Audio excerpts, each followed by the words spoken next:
We're going to do 2 or 3 more exercises to help us get better at drawing.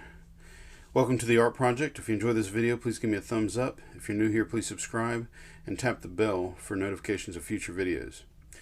So I'm going to do a couple more negative space exercises.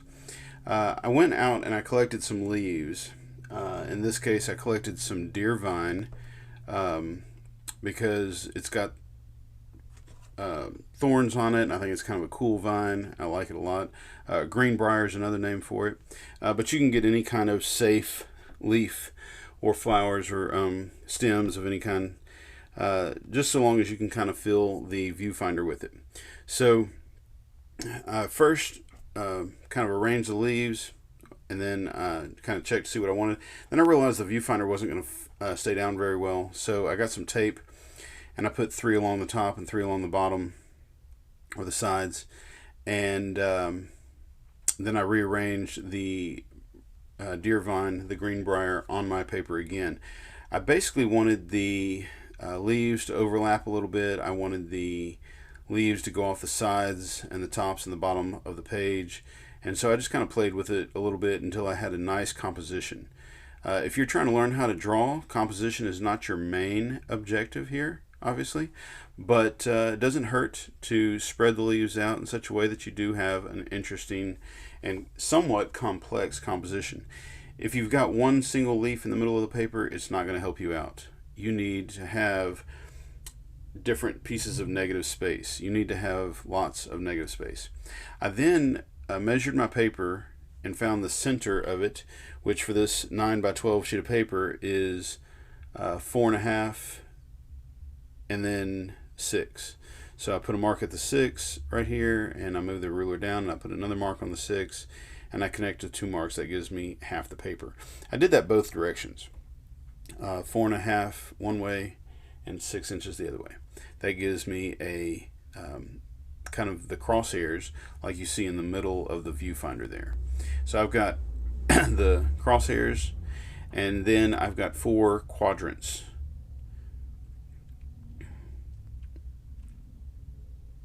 So when I go to draw this, I'm going to start in the top left quadrant, and I'm going to do that negative space, which is the white. I'm actually drawing the white paper that I see beyond the leaves. I'm not trying to draw the leaves, I'm not trying to draw the stems, but I am drawing the leaves and I am drawing the stems by coincidence, by default. I don't know exactly how to say it. I'm trying to draw the white shape that I see, but at the same time it's going to end up drawing the leaf and the stem. But I'm not doing anything on the inside of the leaves. I'm not drawing the veins, I'm not drawing the shadows, I'm not drawing any of that. I'm just outlining the white paper that I see through the viewfinder. I apologize for the glare on the viewfinder. I know it probably makes it hard to see what I see, but just look at the negative space there on the left, and then look at what I'm drawing right here on the right.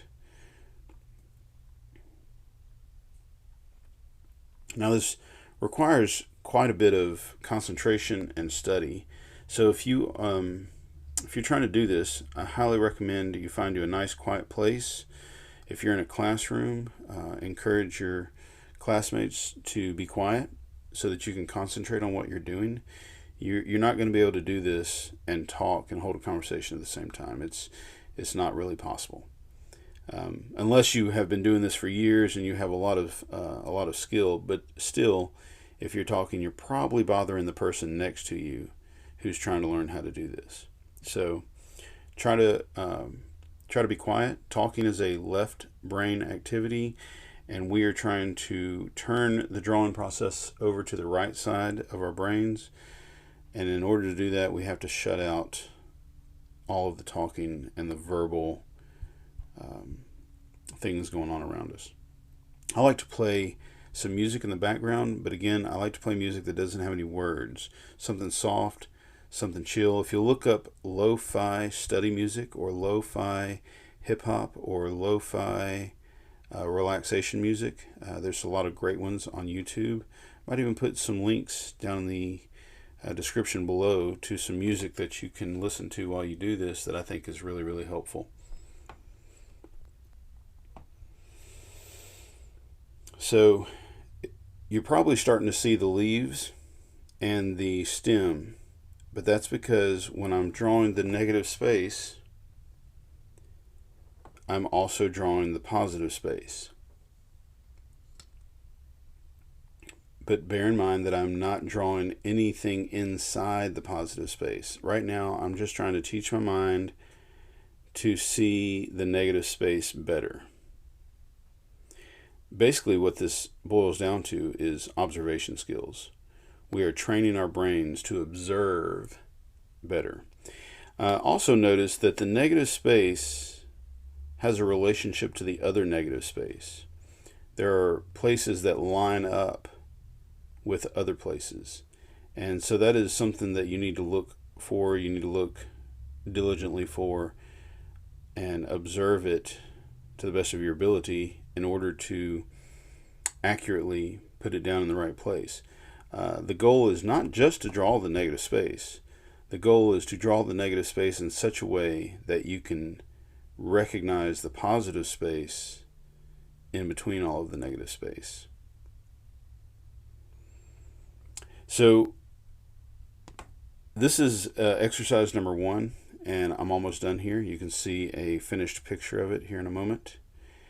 I did this several times today in different ways, and you're going to see in the other activities. It was really helpful for my brain.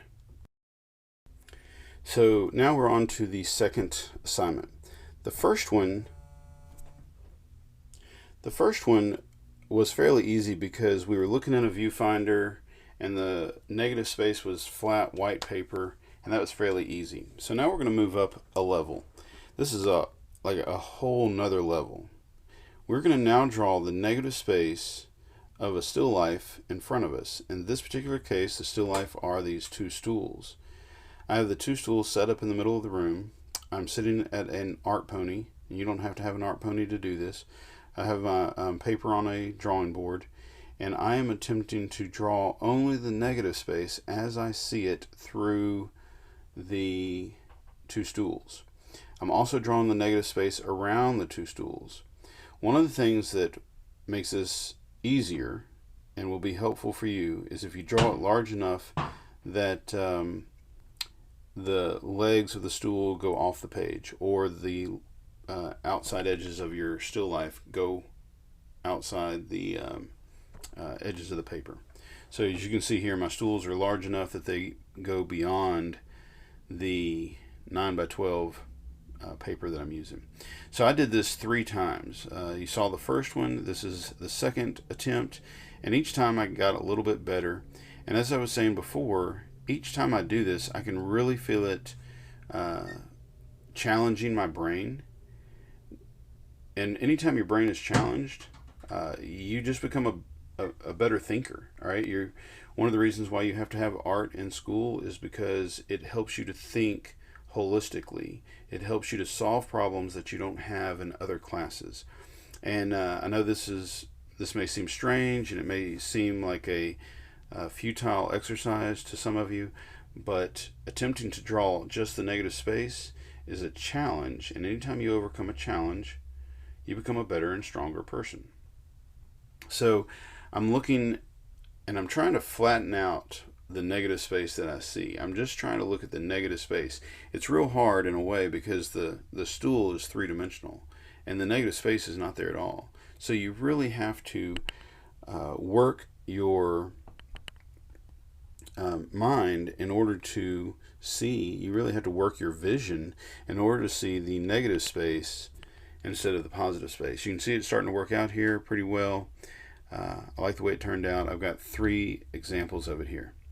So I could just stop right there. These were great exercises, and that's really all I need to do in order to become better at drawing. But I don't want these drawings to go completely to waste, and I also want you to see the negative space a little bit clearer. So on this particular one, I am just going to go ahead and shade all of the negative space in black, and I think it makes a pretty dynamic photo all by itself.